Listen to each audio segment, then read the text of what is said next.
décisions. Il y en a qui ne prennent jamais de décisions et tout le temps. Il faut prendre des décisions. Mais des décisions en vue d'aimer, des décisions en vue du bien, des décisions en vue d'un avenir, d'un demain meilleur. C'est ce que les apôtres et les anciens ont fait.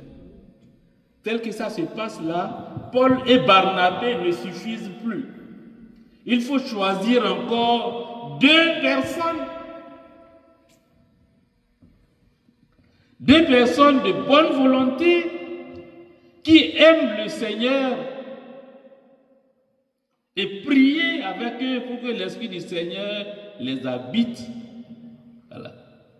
Il faut les choisir de concert avec l'Esprit Saint et les envoyer. Ils sont mandatés. Ils ne sont pas des non-mandatés. Et donc, parce qu'ils sont mandatés, quand ils vont agir, ils vont parler, l'Esprit du Seigneur va habiter ce qu'ils disent et ça va toucher le cœur des gens. Parce que c'est le Seigneur qui les envoie. C'est de cela qu'il s'agit.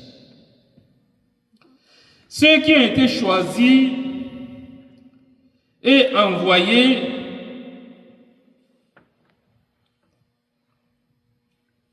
c'est Jude et Silas. L'Esprit Saint et nous-mêmes avons décidé. Voilà.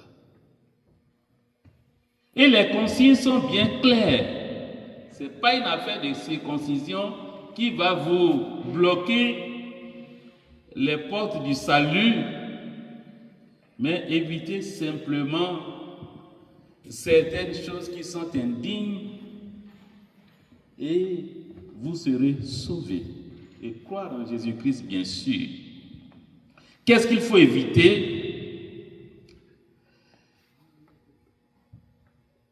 Vous abstenir des viandes offertes en sacrifice aux idoles, du sang, des viandes non saignées, des unions illégitimes. Quand on dit union illégitime, vous pouvez voir de quoi il s'agit. Il y a beaucoup de choses. On peut parler de l'homosexualité, on peut parler de l'inceste, on peut parler de bien d'autres choses qui ne sont pas, qui sont indignes, qui ne sont pas sérieuses. Voilà. Évitez ces choses-là.